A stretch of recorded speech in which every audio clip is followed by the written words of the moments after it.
আসসালামু আলাইকুম এভরিওয়ান। আশা করছি সবাই ভালো আছেন।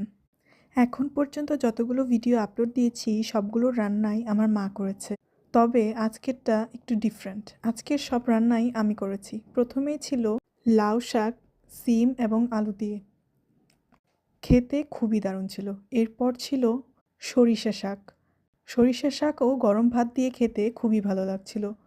এরপর ছিল তেলাপিয়া মাছ ভাজা। এই তেলাপিয়া মাছটা আজকে সকালেই আনা হয়েছে এবং তাজা তাজা ভাজা করা হয়েছিল। এটা আমি ক্রিস্পি করে ভেজেছিলাম। খেতে খুবই ভালো লাগছিল। এরপর ছিল শুটকি।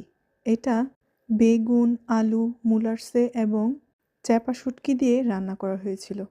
এটা খেতেও খুবই মজার লাগছিল। এরপর ছিল এই মাখা মাখা ডাল। গরম ভাতের সাথে গন্ধরাজ লেবু চিপে সাথে একটু মরিচ ভেঙে এই ডাল দিয়ে খাবার খেতে কিন্তু খুবই ভালো লাগে। আজকের সবগুলো রান্নাই আমি করেছি। নিজের রান্নার প্রশংসা নিজে না করে পারলাম না। এরপর ছিল মুরগির মাংস। এই মুরগির মাংসের রান্নার কালারটাও খুব সুন্দর এসেছিল। এটা একটু ঝাল ঝাল মাখা মাখা করে করেছিলাম। এটাতে শীতকালের যে নতুন ছোট ছোট আলুগুলো হয় সেগুলো দিয়ে রান্না করেছিলাম। খেতে খুবই মজার ছিল। আপনারা কারা কোন জায়গা থেকে দেখছেন অবশ্যই কমেন্ট করে জানাবেন।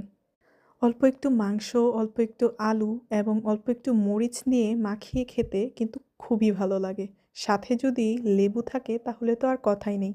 ভিডিওটা যদি ভালো লেগে থাকে তাহলে অবশ্যই লাইক, কমেন্ট, শেয়ার এবং সাবস্ক্রাইব করবেন। আল্লাহ হাফেজ।